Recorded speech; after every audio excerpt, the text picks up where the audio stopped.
O que motivou Deus criar o homem? Essa sempre é uma pergunta que é feita constantemente. Alguém me pergunta: se Deus sabia todas as coisas, Ele sabia que o homem ia pecar, por que Ele criou o homem?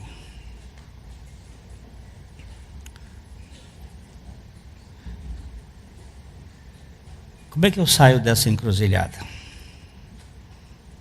Eu não tenho resposta para isso. Como é que um copo pode conter a água do Oceano Atlântico?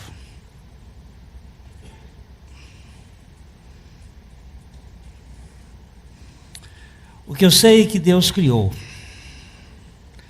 e que eu sei que Ele criou pelo conselho da sua boa vontade. O que eu sei é que este Deus tem um plano para o homem. Esse plano é um plano de bondade, de amor. Mas alguma coisa aconteceu entre a criação e a procriação. Entre a criação do homem e o início da procriação humana, aconteceu algo tenebroso. Uma catástrofe.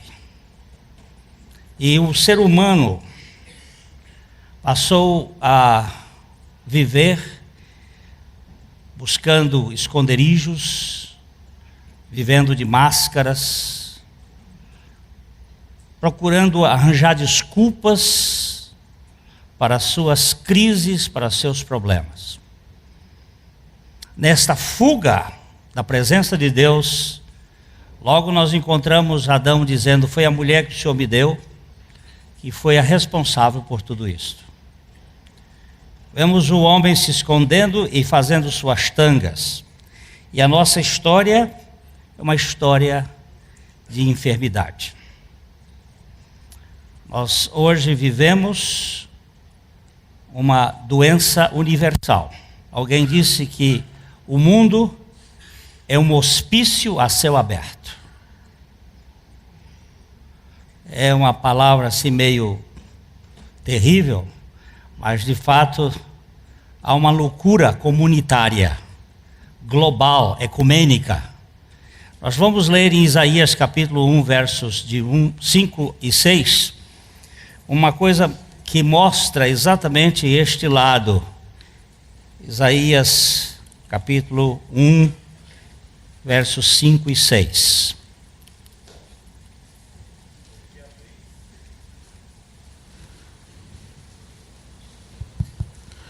Porque haveis de ainda ser feridos, visto que continuais em rebeldia? Toda a cabeça está doente e todo o coração enfermo. Desde a planta do pé até a cabeça, não há nele coisa sã, senão feridas, contusões e chagas inflamadas, umas e outras não espremidas, nem atadas, nem amolecidas com óleo. A metáfora ela é ampla, mas o verso 5 pode ser lido outra vez, diz assim: Porque haveis de ainda ser feridos, visto que continuais em rebeldia, toda a cabeça está doente e todo o coração enfermo. Toda a cabeça está doente, não de enxaqueca. E todo o coração está doente, não de alguma cardiopatia. Essa é a doença universal do ensimesmamento. Ensimesmar-se é viver por si mesmo. É achar que tudo cabe dentro do seu raciocínio. Essa é a doença do ego. É a idolatria mais terrível que eu enfrento. Porque os ídolos de barro e de pedra e de madeira, eu os posso identificar e quebrá-los com facilidade. Mas os ídolos de ideologias, esses são difíceis. Muito difíceis de você identificá-los. E o médico ferido tem sido uma batida que a gente tem procurado aqui trazer nesta dor da alma, porque nós temos uma história, cada um de nós aqui tem uma história, tem raízes. Nós temos desde o Éden, quando os nossos pais se rebelaram contra a vontade de Deus, nós passamos a ser uma raça rebelde. Porque a vez de ser ferido, se continuais em rebelião? Há uma rebeldia inata dentro de nós. Alguns chamam isso de pecado original. Este furacão interno, essa espécie de vulcão íntimo dentro de nós. Esta questão pós-queda, ela está infestada em toda a raça. Mas além disso, eu tenho a minha genética. Segundo a Bíblia, pelo menos 4 gerações são negativas. O povo de Israel ainda está sendo abençoado em Abraão por 1000 gerações. Ele disse: eu abençoarei até 1000 gerações. Se nós contarmos que uma geração corresponde a 40 anos, 100 gerações são 4.000 anos. De Abraão até Jesus Cristo são 2.000 anos. De Jesus Cristo até agora são 2.000 anos. Então nós temos apenas 100 gerações de Abraão até agora sendo abençoados na bênção de Abraão. Mas a maldição vai até a 3ª e 4ª geração daqueles que me aborrecem, ou que quebram os princípios que estão estabelecidos, sejam eles psicológicos, espirituais e até físicos. Porque quando, por ignorância, uma pessoa tomava talidomida, a criança nascia com marcas físicas da ignorância.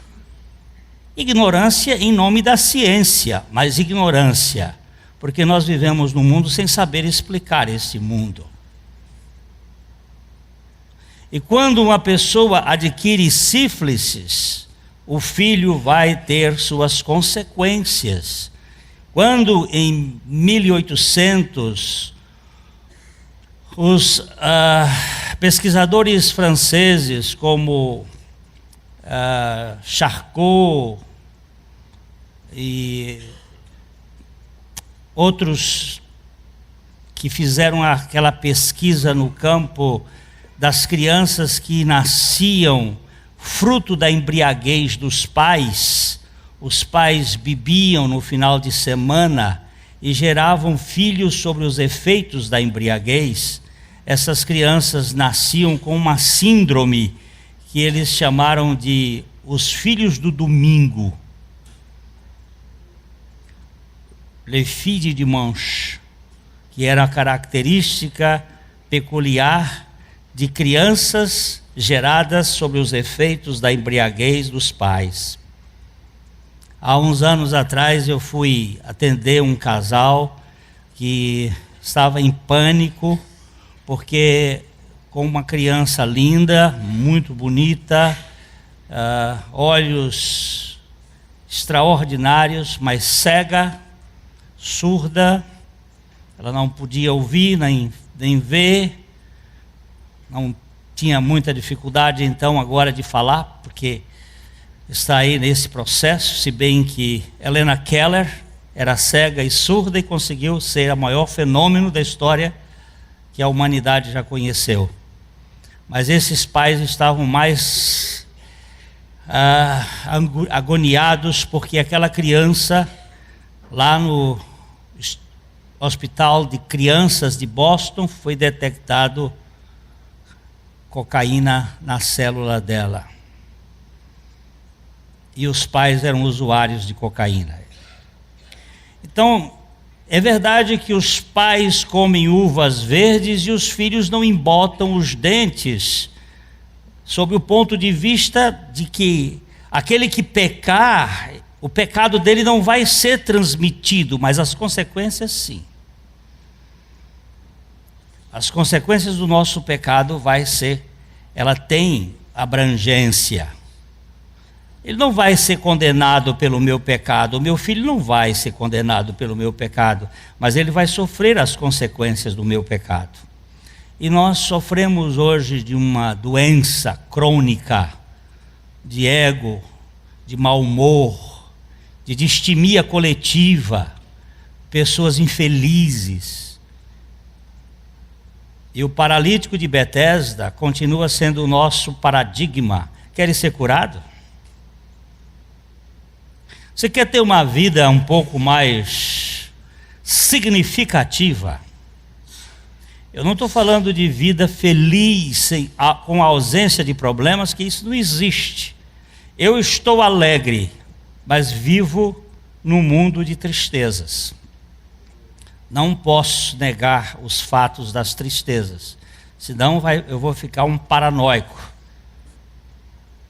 Mas a realidade é que a alegria do Senhor vai fazer muita diferença. E eu queria que você abrisse sua Bíblia em Provérbios 17, verso 22.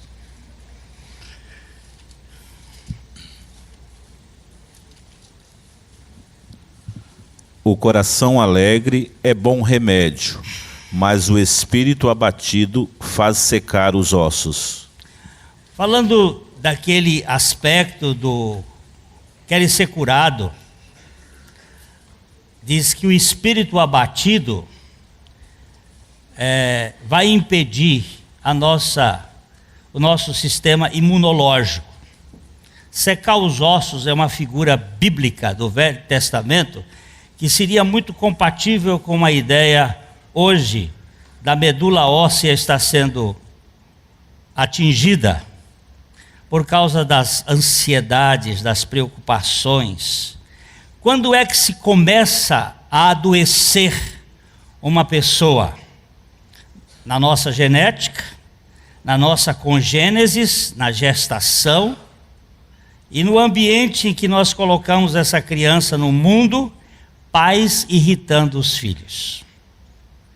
A Bíblia diz assim: pais, não irriteis os vossos filhos, para que eles não fiquem abatidos, desanimados, para que o espírito deles não fique abatido, porque um espírito abatido, ele enfermiza a alma que adoece o corpo.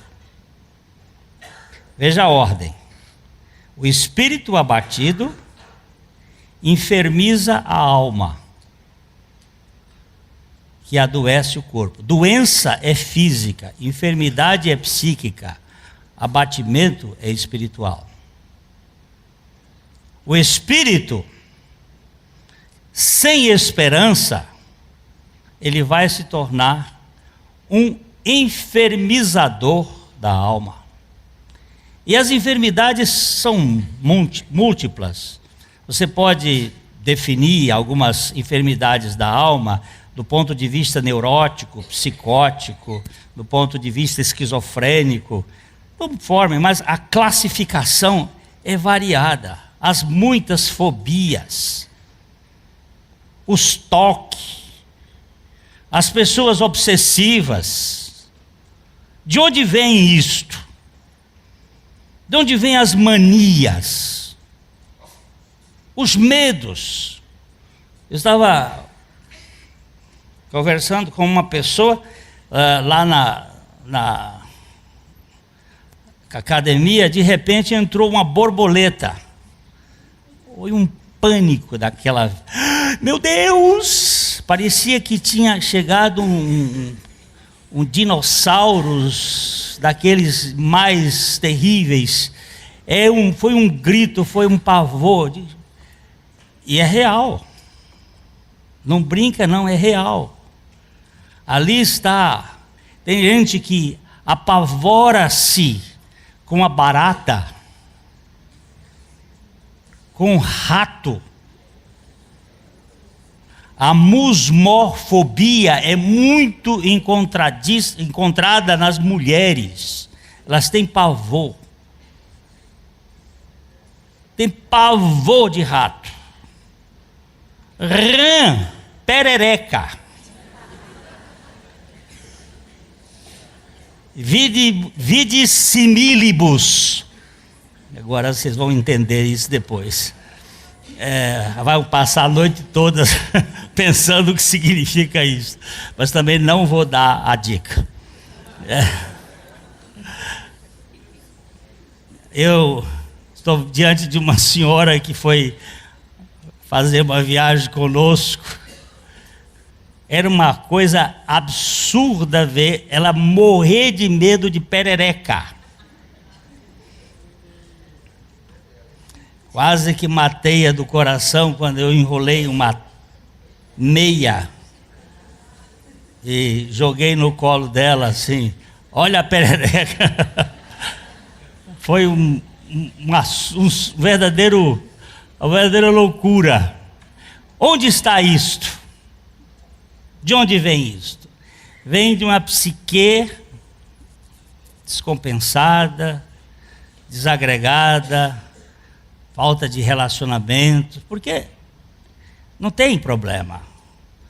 Alguma coisa aconteceu lá no passado que gerou isso. Eu me lembro, quando eu era menino, lá em Barbacena, a minha mãe, apareceu uma caranguejeira, uma tarântula, uma espécie bem grande, bicho bonito, e eu entrei em pânico. E a minha mãe me pegou pela mão, e eu vou dizer aqui como é que os medos se formam, né? Minha mãe pegou pela mão e disse assim, veja seu tamanho. Eu tinha uns 5 anos de idade. Veja o seu tamanho e o tamanho dela. Presta atenção. Pega o chinelo. Mata a tarântula. Hoje ela ia presa. Porque é inafiançável. Aí, mamãe, pega o chinelo e mata a tarântula. Mata a caranguejeira. Pá! Tá viu? Acabou. 3 crianças estavam dentro de um chiqueirinho. 11 meses, aquela fase descobrindo o mundo. As 3 iguaizinhas, 2 mães foram treinadas, uma não. As 2 treinadas sabiam o que ia acontecer, outra não. Elas estavam ali conversando, batendo papo, câmeras aqui, câmeras ali, câmeras lá, e conversando, e mulher quando está junta, tem assunto que não acaba mais. As 2 prisioneiras que ficaram 20 anos na cadeia, tiveram a soltura no mesmo dia e ficaram mais 3 horas na porta da cadeia do lado de fora, colocando em dia os assuntos. E elas estavam conversando, de repente, eles soltaram uma jiboia dentro daquele chiqueirinho. Você percebe pelas câmeras que as 3 crianças fazem ao mesmo tempo o movimento. Quando elas olham para a cobra, elas procuram a mãe. As 2 treinadas olharam para a criança, sorriram, e elas foram e agarraram a cobra pelo pescoço, pela barriga. A que não tinha sido treinada fez isso assim. Foi só isso. Ela deu aquela abertura de olho e fechou aquele... Pronto, formou o sistema do medo.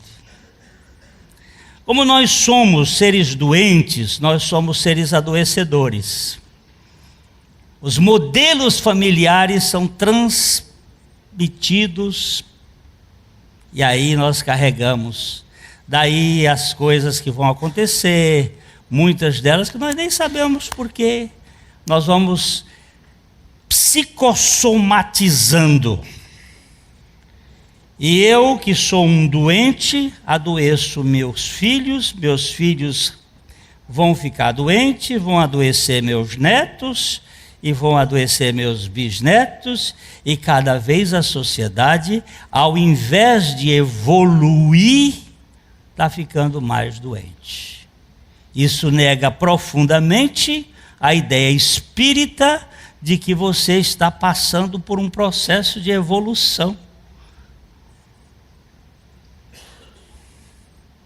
E você está melhorando, porque o que nós estamos vendo é um caos coletivo cada vez pior, e as pessoas mais ansiosas, mais desgastadas, mais fóbicas, mais medrosas, mais incontroláveis, e nós vivendo esta coisa. Mas ele diz assim: um coração alegre é bom remédio.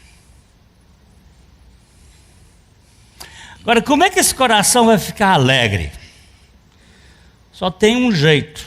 Quando os anjos chegaram com uma trombeta tocando dos céus, havia uma porção de anjos louvando a Deus, eles disseram assim: eu tenho uma notícia para a terra. Qual é a notícia? É que hoje na cidade de Davi nasceu o Salvador, que será para todo o mundo, e é motivo de grande alegria. Alegria não é consequência de que as coisas estão dando certo nesta vida. Alegria é consequência de que o Salvador desceu à terra para libertar o homem do seu problema, o seu próprio ego. Tirar da prisão uma pessoa que está num cárcere de ferro não é tão difícil, mas tirar de uma prisão psíquica, emocional, é muito difícil, só um milagre. E o coração alegre é o coração que sabe que ele foi resgatado por Deus em Cristo Jesus. E agora ele pode viver uma vida que, apesar das suas fraquezas e defeitos, ele foi aceito. E ele pode viver numa dimensão de vida diferente. No livro de 2 Crônicas, capítulo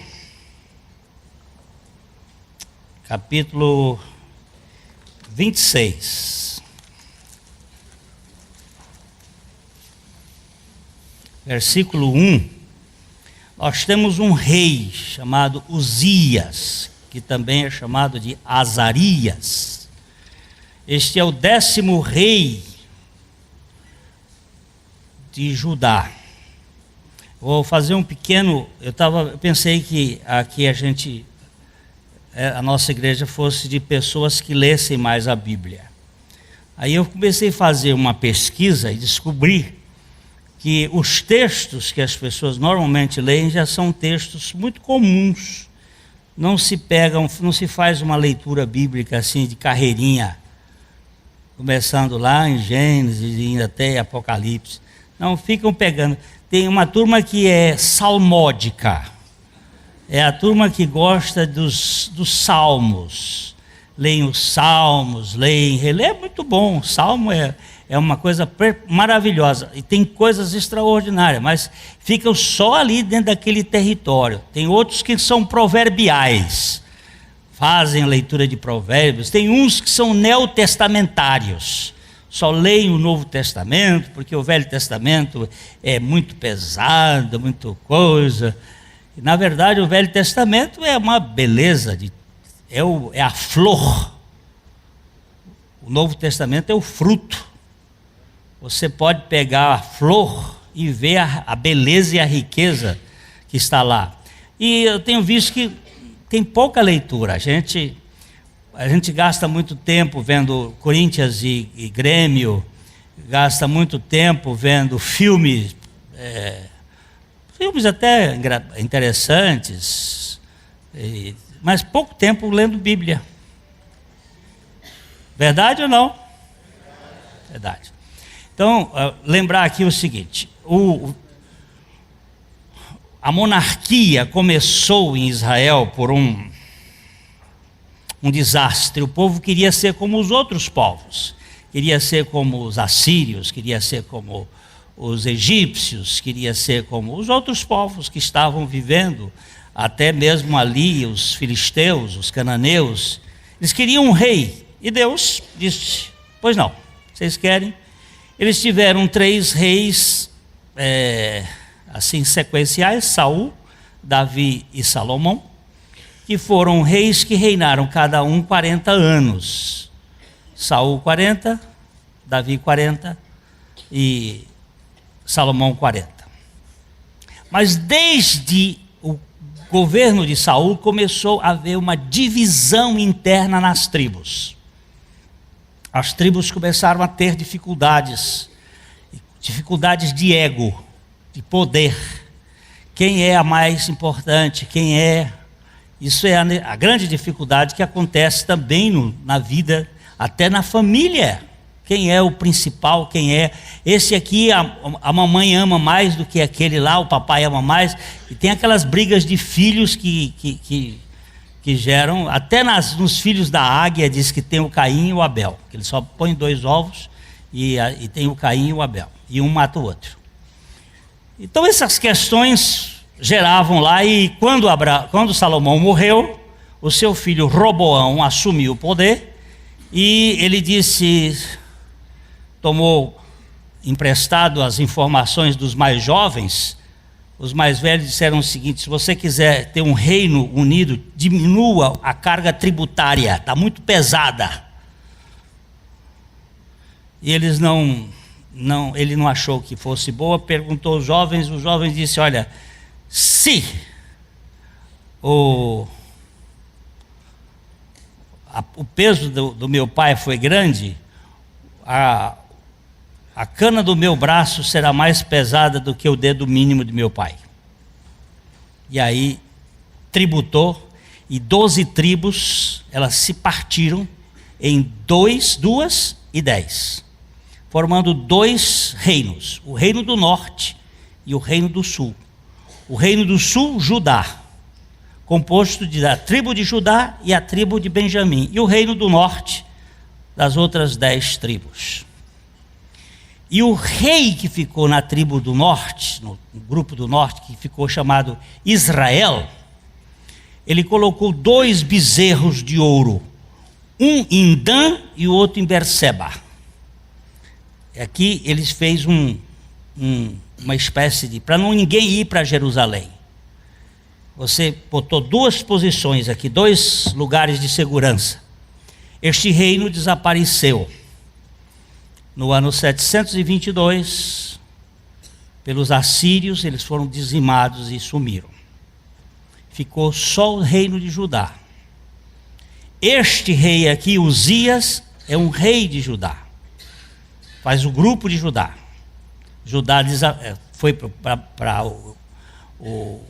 a Babilônia, para a escravatura da Babilônia, no ano de 587, ou 586. E Judá foi o único grupo que veio, daí veio Jesus. Mas esse rei aqui foi um rei que começou muito bem. Ele começou muito bem. Mas chegou num certo ponto que ele fez umas coisas. Eu queria então entrar aqui nesse ponto. No verso 16. Ele tinha construído, ele tinha acertado as contas, ele tinha feito, aí ficou forte. Só que quando você fica forte é o que está o problema da doença. Mas havendo-se já fortificado, exaltou-se o seu coração para a sua própria ruína, e cometeu transgressões contra o Senhor, seu Deus, porque entrou no templo do Senhor para queimar incenso no altar do incenso. Espera aí. O que ele fez? Ele achou que ele era Deus. Ele era rei, estava tudo bem, tinha conquistado várias posições, ele tinha se tornado, ficou forte. E quando ele chegou nessa posição, ele disse assim: eu também posso ser sacerdote. Porque Deus havia separado algumas funções. Eu vou lá e vou fazer a função sacerdotal também. Eu tenho a capacidade de fazer o que eu bem quero, porque eu sou o rei. Estou indo muito bem, ele teve um reinado de 52 anos. Eu estou indo muito bem, o povo gosta de mim. E eu vou fazer aqui acontecer do jeito que eu quero. Só que você vai encontrar aí o que acontece. Verso 17. Porém o sacerdote Azarias entrou após ele, com 80 sacerdotes do Senhor, homens da maior firmeza. E resistiram ao rei Uzias e lhe disseram: a ti, Uzias, não compete queimar incenso perante o Senhor, mas aos sacerdotes, filhos de Arão, que são consagrados para este mistério. Sai do santuário, porque transgrediste, nem será isso para a honra tua da parte do Senhor Deus. Então o sacerdote vai em cima dele e diz: sai. Mas você dizer para um rei sai, é pisar no calo dele, é mexer com o orgulho do bicho. E aí é onde a doença começa.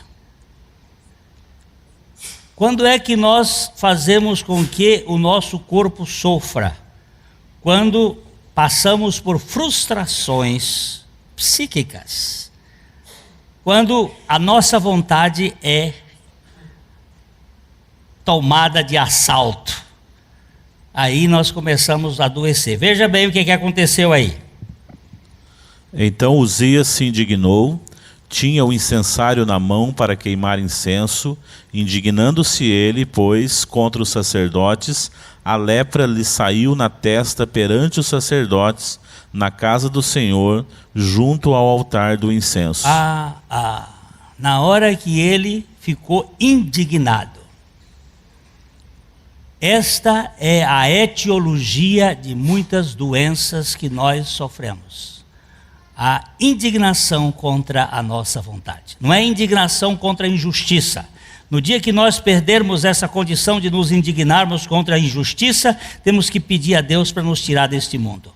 Mas a indignação contra a sua própria vontade significa um sistema adoecedor.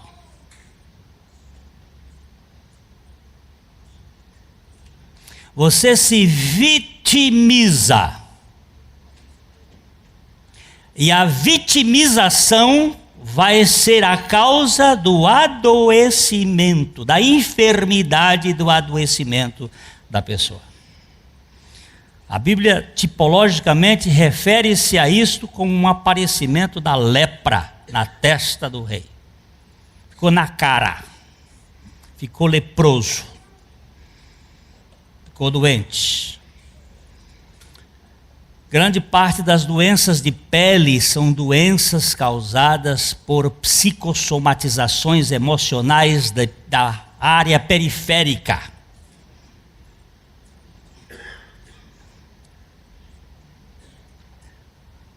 Até brotoeja.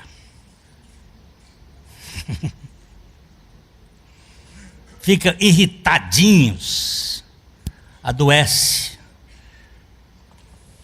Quer ser curado? Tem que morrer.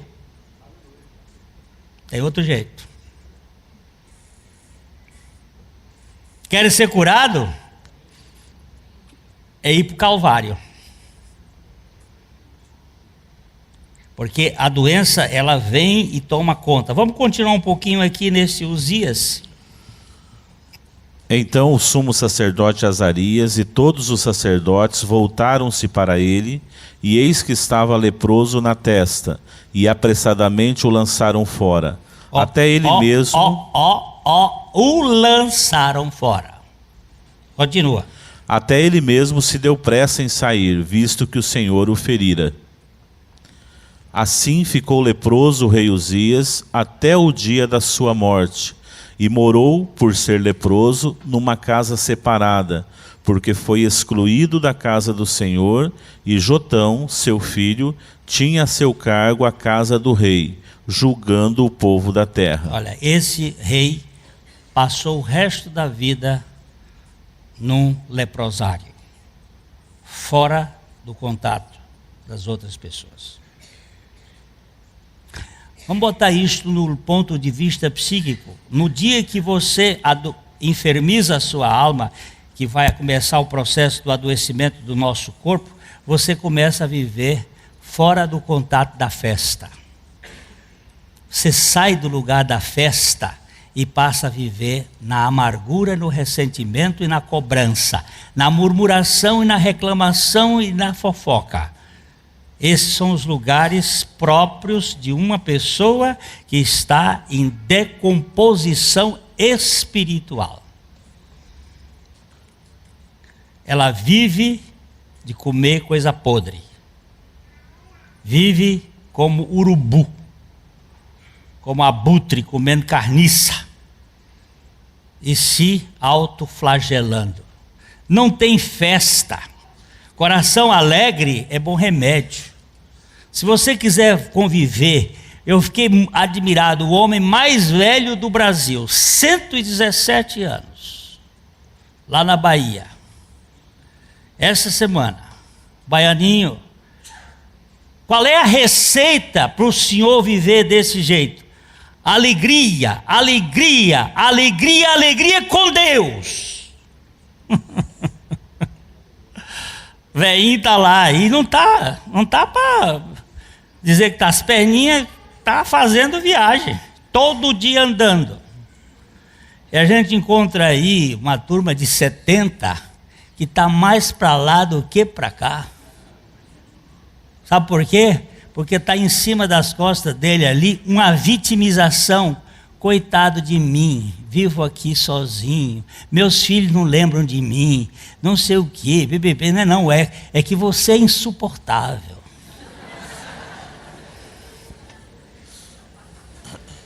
Você é intragável. Você não sabe fazer festa. Você vive reclamando da vida. Você vive num velório permanente, enterrando-se a si próprio e velando esse defunto que ainda não consegue feder totalmente.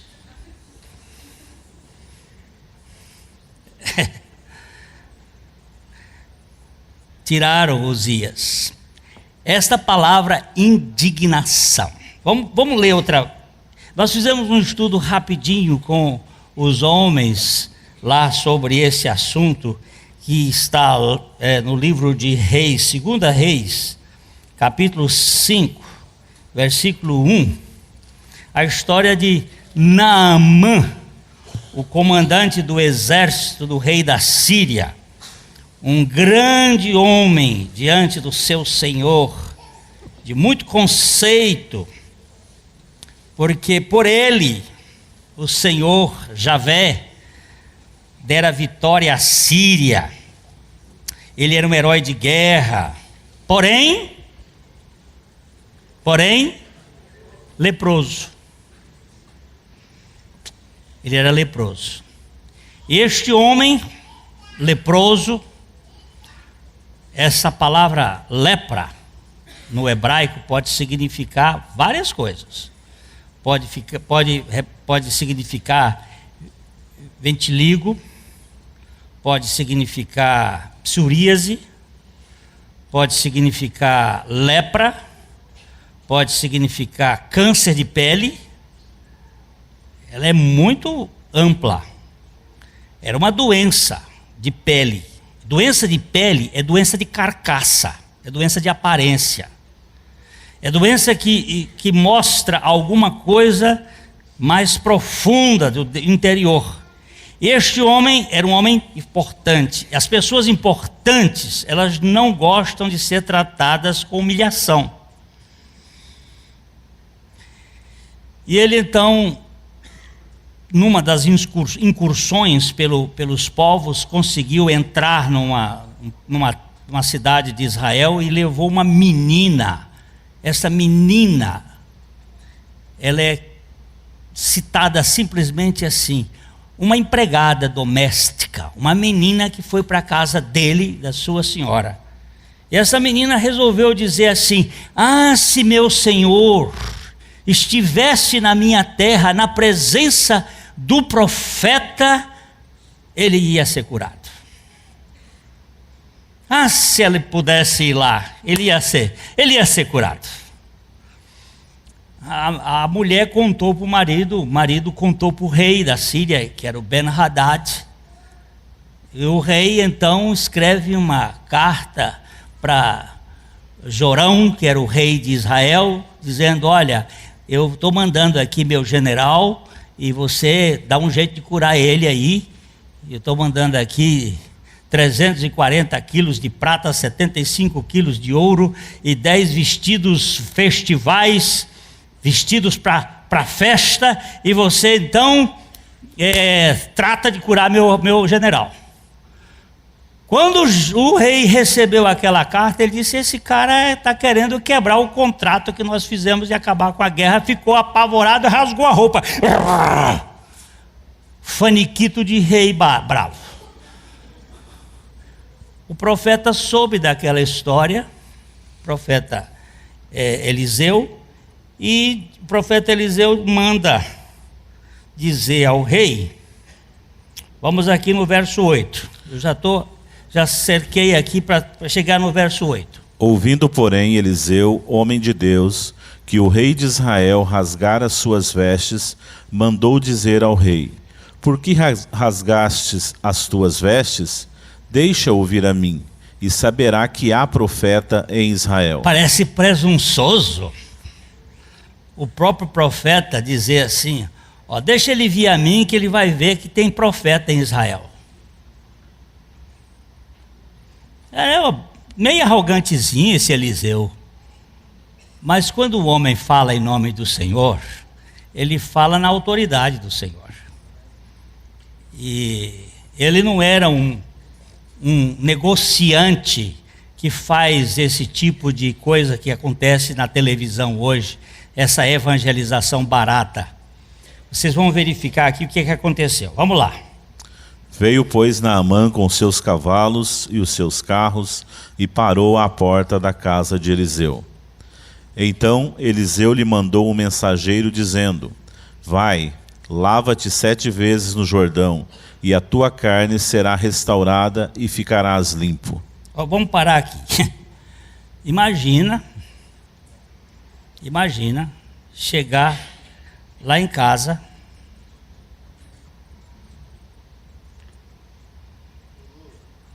aqui do Brasil não, está muito sujo. Vamos pensar, o primeiro-ministro britânico, um pouquinho mais, chegar lá na porta de casa, dizendo assim: olha, eu vim aqui porque eu quero uma oração. E eu dizer para ele, mandar a Luísa dizer para ele assim: ó, manda ele tomar banho lá no Igapó.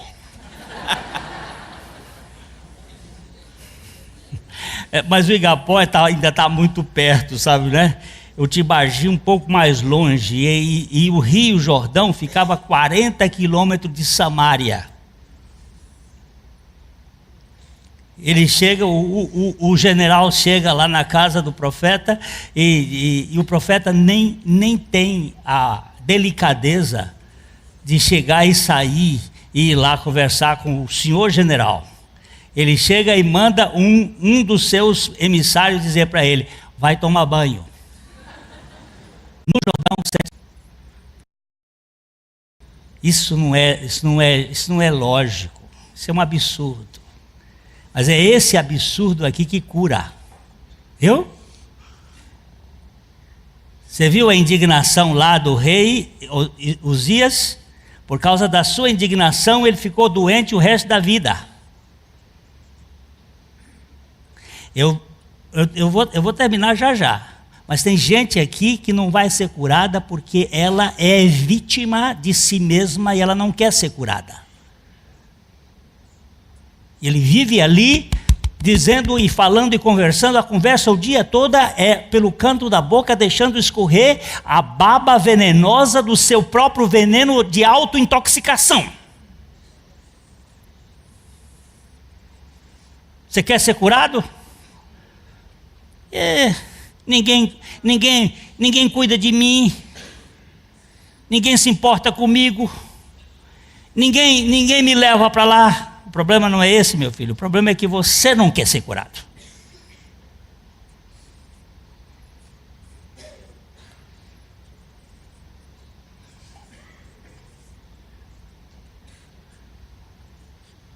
O profeta não tinha que ir lá. Nós estávamos estudando lá, o Valdir Barba me deu uma sugestão muito preciosa.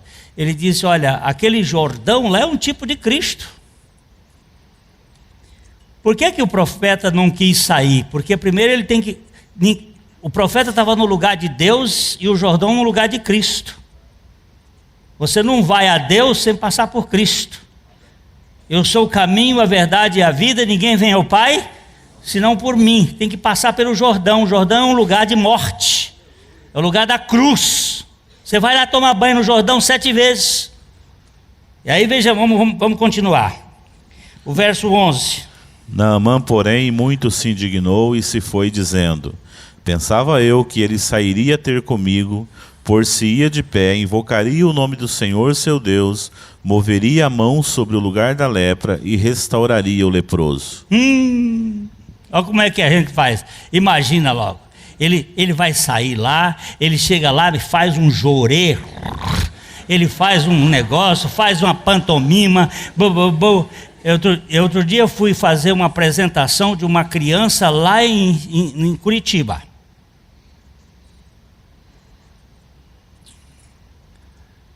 Primeira coisa que eu fiz foi não pegar na criança, para quebrar o protocolo. Eu não sou sumo sacerdote nem sacerdote. Fica a criança no colo da mãe. Nós não transmitimos eflúvios celestiais por sermos especiais. Quem faz a obra é Deus. Aí uma senhora que estava lá, avó da criança, bisavó da criança, disse assim: que engraçado, ele nem pegou na criança. Mas era de propósito, para quebrar esses paradigmas que não, se eu não puser a mão, não vai acontecer. Ó. Pronto. O profeta Eliseu nem saiu, mandou um recado, e o cara ficou indignado porque ele não veio para fazer a pantomima. Se ele não fizer, não é coisa. Vamos lá, mais para frente um pouco. Verso 12. Não são, porventura, Abana e Farfar, rios de Damasco, melhores do que todas as águas de Israel? Não poderia eu lavar-me neles e ficar limpo? E voltou-se e se foi com indignação. Olha a palavra indignação aqui. Está vendo? Ficou magoadinho? Ficou? Pois então você está picado pelo pior vírus que existe no seu ser, você mesmo. Ficou de bico beicinho comprido? Está aí? Então, meu velho, você está doente mesmo. Você tem que morrer. Ele ficou todo cheio de si. Começou dizendo: os rios lá da minha terra são rios de água limpa, eu vou tomar banho nesse barrento desse Jordão. Um riozinho significante. O Farfar e o Abana, ó, dão de 10-0 nesse aqui. Eu tenho que ir lá num sistema onde as pessoas me valorizem. Você vai ficar doente do mesmo jeito. Você sabe o que você precisa? É ser desconstruído de tal maneira que ninguém lhe veja mais pelo resto da vida. Para você ser livre e eu ser livre. E aí não tem mais nada para reivindicar. Vamos lá mais um pouquinho. Então se chegaram a ele os seus oficiais e lhe disseram: meu pai, se te houvesse dito o profeta alguma coisa difícil, acaso não a farias? Quanto mais, já que apenas te disse: lava-te e ficarás limpo. Meu pai, imaginou os ajudantes dele? Meu pai, por favor, ninguém chamava um general de meu pai. Isso aqui significava que esse homem tinha um coração muito bondoso. Meu pai, se tivesse mandado o senhor subir uma montanha, o senhor não subir? Ah, mas subir montanha dá vantagem. Você não vê os camaradas enchendo o cesto de oração e subindo um monte nas costas para tocar fogo lá em cima, e você fica aqui embaixo, ele está levando minha oração. Ô idiota. Ah, ele está fazendo um esforço. Gente, para com essa bobagem. A obra de Deus é pela graça suficiente de Cristo Jesus. Mas aquilo que não dá ibope, não é grande, não faz efeito, parece que não tem sentido. E aí o que aconteceu? Então desceu e mergulhou no Jordão 7 vezes, consoante a palavra do homem de Deus, e a sua carne se tornou como a carne de uma criança, e ficou limpo. Opa! A indignação de um continuou, a indignação do outro foi humilhada. Ele foi, andou 40 quilômetros, deu 7 mergulhos. Eu fico imaginando aqui, ele mergulhou a primeira vez. Bom. Bom. Bom. Bom. Mas quando ele foi a 7ª vez que ele olhou, está errado. Você devia ter ido já pulando de alegria antes de receber os efeitos, porque estava baseado na palavra de Deus. Deus disse: eu ainda não estou curado, mas já estou, porque Ele traz à existência as coisas que não existem como se já fossem. Mas precisamos de teste. Aí foi o homem lá. O que aconteceu? Voltou ao homem de Deus, ele e toda a sua comitiva.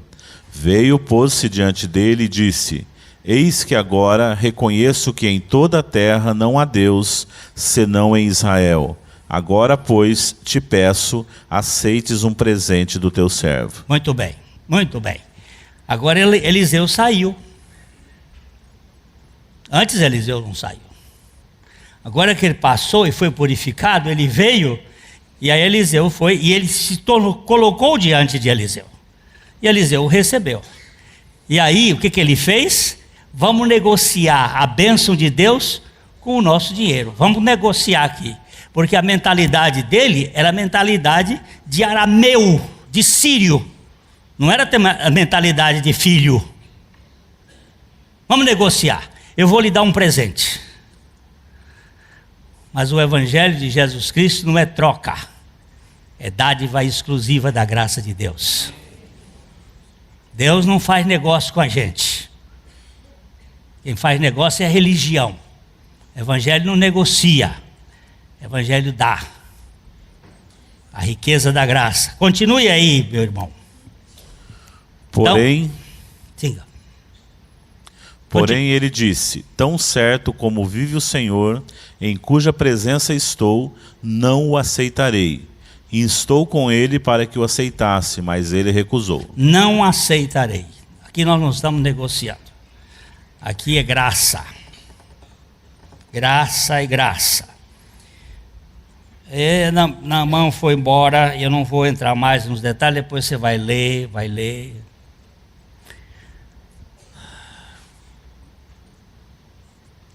eu ia mais para frente um pouquinho para a gente falar um pouco da história de Moisés, no capítulo 12 de Números, Moisés e Miriam e Arão. Miriam e Arão estavam com dor de cotovelo, porque Deus havia escolhido Moisés. Deus, ele é soberano. Se ele quiser escolher o Fernando, ele vai escolher o Fernando. Se ele quiser escolher o Júnior, ele vai escolher o Júnior para fazer uma obra, e ninguém tem a ver com isso. Agora, ficar com dor de cotovelo vai adoecer. Eu só vou citar aqui para a gente terminar. Arão e Miriam fizeram um complô contra Moisés. E disseram: será que Deus só fala por ele? Não fala também por nós? E a Bíblia diz assim: e Deus o ouviu. Os dois falaram, mas Deus o ouviu. Ouviu Moisés, que não falou nada. Deus sempre escuta aquele que não fala as coisas erradas, mas aquele que depende dele. E Deus resolveu chamar os três e diz: vem cá. O que vocês estão conversando aí, vocês dois? O problema da Cuxita. O que é esse problema da Cuxita? É da mulher de Moisés. Moisés casou com Zípora. Parece que Zípora tinha morrido, e ele casou agora com uma negra, uma de Cush, uma etíope. E os dois estavam com ciúmes e com preconceito. São duas coisas adoecedoras: ciúme e preconceito. E Deus então separou Moisés, e veio. Arão não podia pegar lepra, porque se o sumo sacerdote tivesse lepra, ele seria alijado de uma vez para sempre. A lepra caiu em cima de Miriam.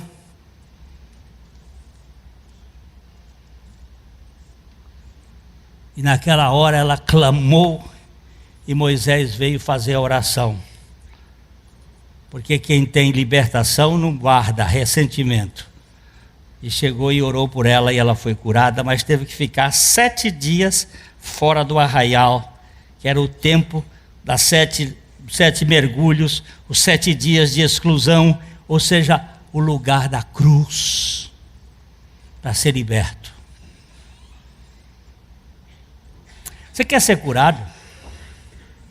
Você quer ser curado das fobias? Tem ansiedade, por exemplo. Ansiedade é uma doença psíquica. É uma doença de nervosinho, que não, quando não sai do jeito que ele quer, ele bate o pé. Eu, quando era menino de 1 ano para 2, eu dava uns calundu. E ficava roxo, caía no chão, ficava roxo, perdi o fôlego. Você não sabe o que é calundu, não? Sabe não? Calundu é birra. Sabe o que é birra? Quando o menino faz... é pó. Aí minha mãe pegava uma vara e levantava. Fica bom na hora. Psicóloga Yara, essa é a cura de muitos problemas. Cura, mas cura mesmo. Dá uma ripada no moleque que cura logo. Não vem com essa história de que filho não pode apanhar não, que aí vai estragar. Você não pode desancar seu filho. Mas a Bíblia usa a vara como princípio de quebrar o espírito ansioso e dominador e despótico desse bicho chamado ser humano. Se quiser me prender, pode.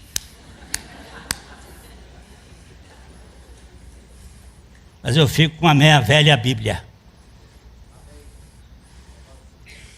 Tira esse problema daí, não acaba com essas histórias de de ficar com esses bichos adoecedores. Ô bendita taca. Que o Senhor meta a taca numa turma que tem aqui, né? E mande tomar banho lá no Rio Jordão. Quebrar esse negócio de eu sou digno. Só para lembrar, os dois filhos do pai amoroso, o filho mais novo, o filho mais velho. O filho mais novo gastou tudo e voltou indigno. O filho mais velho não gastou nada e ficou indignado. Estes méritos da indignação são o sistema de adoecimento do sistema imunológico da pessoa, acaba trazendo doença. Eu estou falando bobagem, doutor Tuca? Estou falando uma coisa que os médicos estão dizendo aí, que as pessoas estão adoecendo, nós estamos adoecendo, porque nós psicossomatizamos nas nossas casas, nas nossas ansiedades, nos nossos medos dentro de casa, ficamos sufocando o marido, querendo matar a mulher, e o filho, e tudo nervoso. Qual é o remédio? O remédio está no médico de Gileade. Onde está esse médico de Gileade? Está no Calvário. Lá ele fez uma obra de sacrifício para você morrer na cruz com Cristo. E a vida de Cristo ser a fonte de sua aceitação eterna. Isso é loucura, isso é coisa de louco, mas é uma loucura que salva e que liberta, que tira o peso. Que o Senhor nos dê graça para a gente entender isto e viver. A mensagem que você acabou de assistir faz parte do Ministério de Comunicação Palavra da Cruz. Temos um grande acervo de estudos bíblicos em áudio e vídeo. Distribuímos também, gratuitamente, o jornal mensal Palavra da Cruz. Entre em contato conosco pelo fone fax 0 operadora 43 3322 3037 ou pelo e-mail com@palavradacruz.com.br. Visite-nos também pelo site www.palavradacruz.com.br. Graça e paz.